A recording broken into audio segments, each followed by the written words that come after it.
That window is finished. The next one we're going to work on is this one over here. So what we did in the process of installing this one, I'll do the same over here. So before I put the window in, I got to put tape.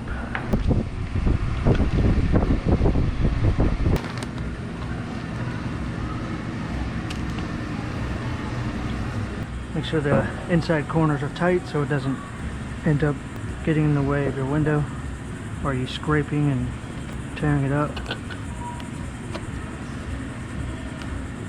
For the sill, I'm doing a 6-inch aluminum peel and seal the fins on the window. I'm just going to use a 3-inch window and door installation tape to seal that up. Once I do the bottom first, I have to run the sides up. Then we'll put the window, and after the window is on and screwed off, I will add tape on the bottom again, over the fins, up the sides, over the fins, and then one more at the top, just to keep everything waterproof. And then our next step is going to be getting this Mull bracket, which I'll just go ahead and show you right now. Inside of it there are a couple caps. They're both exactly the same, so one is just used for the inside and then one is used for the outside. To clip the panels together over this bracket, after you figure out where it is, it's going to be set in your frame. The whole flange will go flush inside to outside. This sticks out here 3/8, but that's alright because the way these windows are, where the fins are, they're set in from the face of the window. This line that goes right down through here, to face that in the outside, this on.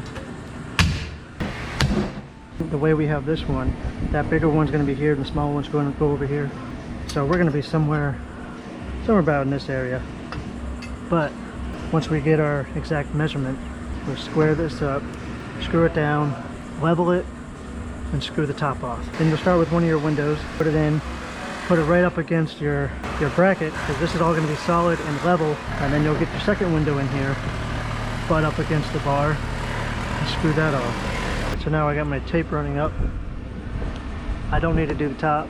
It's actually perfectly level, raises this end up. So this being my low end, I'm going to want to start here, making sure I'm sitting tight here, so that by the time I get over here, where I have to raise it, I want to leave myself enough space up at the top to be able to fit it in there without cramming and shoving it in there. So if you have your fins on the window where your bracket's going to go, you have to cut the fins off because the fin will be in the way. This side is the side that will be up against that bracket. I need to cut this completely out of the way, and the same with the other window.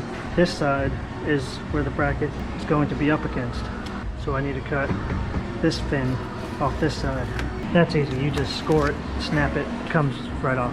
Just be careful not to damage the rest of your fins because we need all that to seal it properly. Let's get a full measurement of our opening. 73.5. And our window measurements, 28, 43.5, and then our bracket, which is 1 inch and 3/8. 1 inch and 3/8. So add all this together, that is 72 and 7/8. And we have 73.5. So that gives us 5/8 of the spacing. You don't want to split the spacing in between the bracket. We want the bracket to be, the windows to be tight to the bracket. So the spacing we want to get is for either end of our window. So we have 5/8, half of 5/8, so 5/16. So to do that, we'll just add 5/16 to our 28. That's going to be the start of our side of our bracket, but we need to make sure we make up for the fact that we have 1 3/4 flange, which we want to make our mark, and we want to be right there. The flange is going to be right here. Mark this side of the flange. Mark where our side of the bracket is going to be, which is right there. That's our bracket. This is our flange. So remember, we're adding 5/16 to 43.5. 43 and 13/16. Pretty dang good right there. Now we're able to put that bracket in.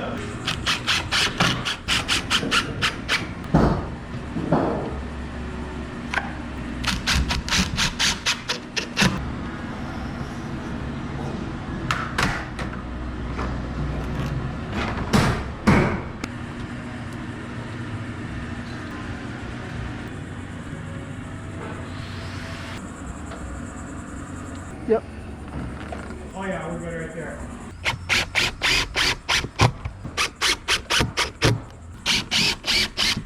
Went ahead and installed that next window.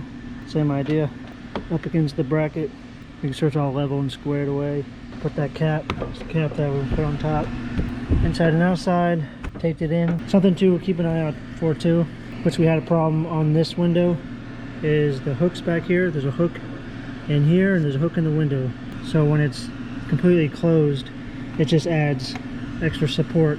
But when we first installed this and we tried opening this window, these hooks were bent too far into each other where they weren't unhooking. So then it started bending our frame and we had to actually back out these brackets and readjust the hooks and reinstall them so that now when we close, they go into each other,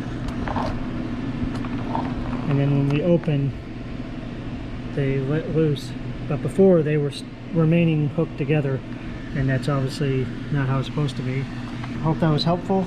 If you have any questions, feel free to ask. I'll try to answer. And if you have any more information that I didn't add that you'd like to add, let me know too. That way anyone else who watches this video can also see your comments of what you recommend as well. It's always good to know as much information about it that we can. Thanks for watching.